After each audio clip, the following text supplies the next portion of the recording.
Hello and welcome to part 3 of this watchOS application development tutorial.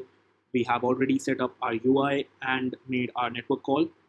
Now in the final video, let's see how we can link all of our SwiftUI views to make a complete watchOS application. And this start button will take us to our articles view, where we will now add the list of articles to populate the view. So let's go to articles view. And right after the struct opens, we're going to add an observed object variable and name it article manager.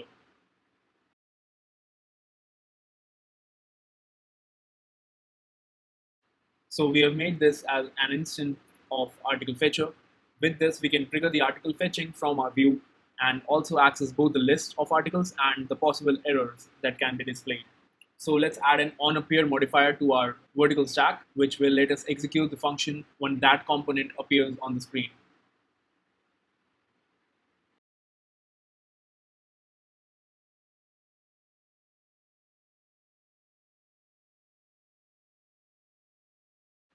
Now we're going to add our list of articles into the view. So let's create a list and pass on to it the list of articles that article manager contains. In the body of the list, we will iterate over each article object and create an article row with the article data inside. Just like when we were working on article row, this time article row will take the real data instead of hard-coded data we used on the preview struct.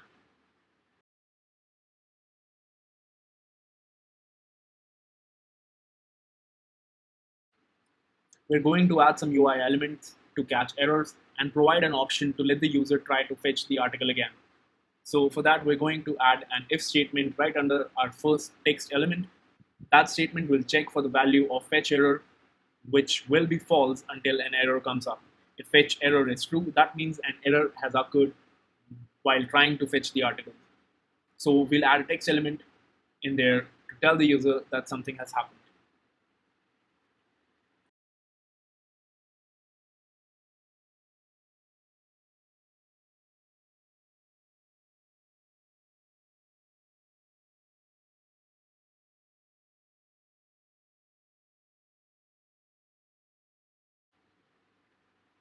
And let's also add in there a button to let the user try to fetch the articles again.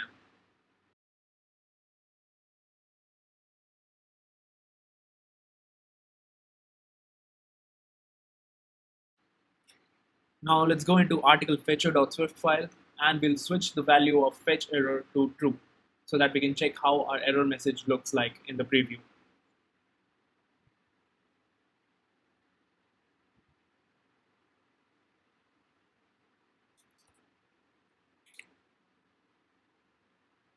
After doing this, let's go back to our articles view.swift file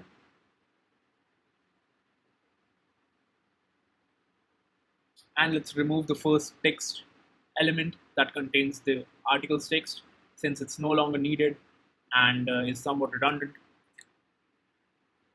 And we'll resume the preview and our error message will be displayed. And to make this look a little bit better, let's align the text to the center. So here, after this line, we can just add a modifier.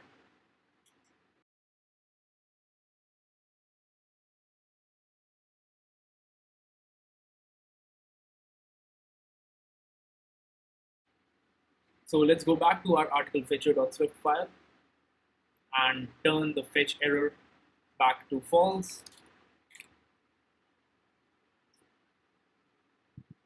Also, at the very start of our fetch articles function, let's set the value to false so that the error clears every time we try to fetch the article.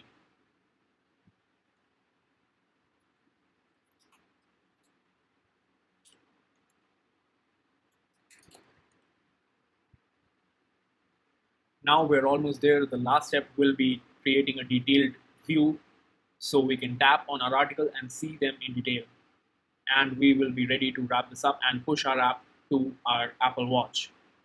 So we'll create a new SwiftUI view and call this article detail.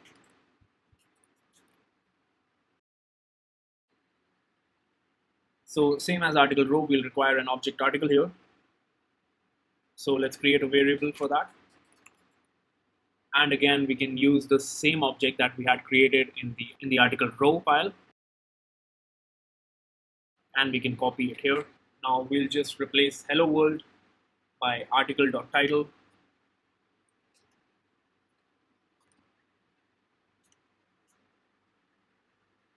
and below it we'll add another text element that contains the author's name.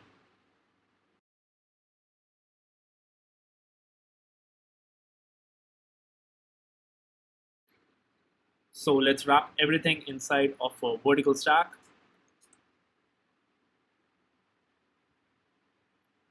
and we'll wrap the vertical stack inside of a scroll view.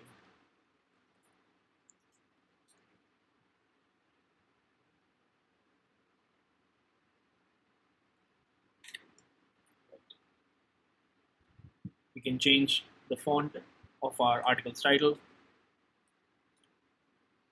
to the heading, and we can keep the name of the author as ultra thin. And below the author's name, we can add an image. So let's also add another text element that will show the article description.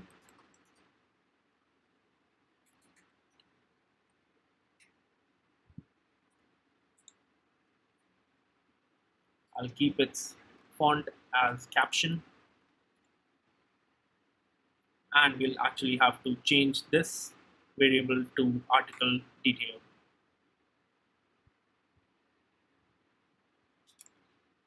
And we can add another text element which will contain the contents of the article.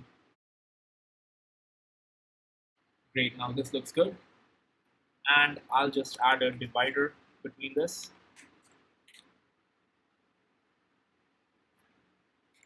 So that our elements are well separated.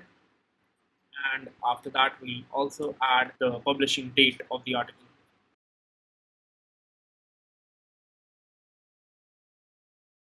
And we'll include the link to the full article.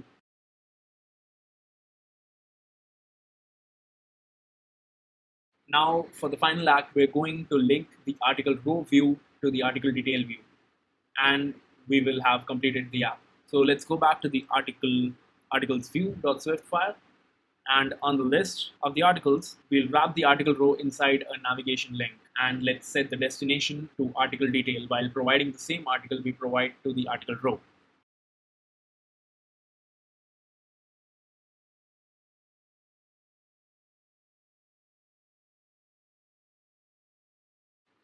And we have finished our app.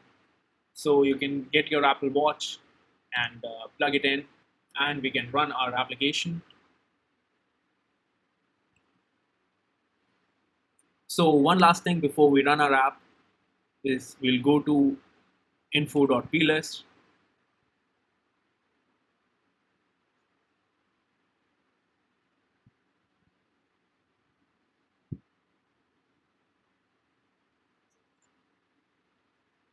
and we'll add app transport security settings, and inside of this we'll just add allow arbitrary loads and change this value to yes, and we can run our application.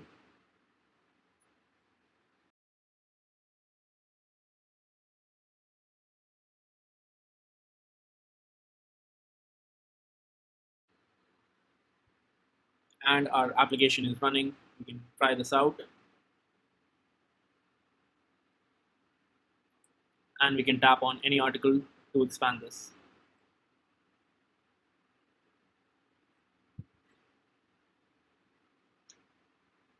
So that's it for this video. I hope you guys have enjoyed this tutorial as much as I have enjoyed making this video. And building watchOS apps with SwiftUI is very fun and easy, and it's amazing how we can do a lot of stuff on a tiny computer that sits on our wrist.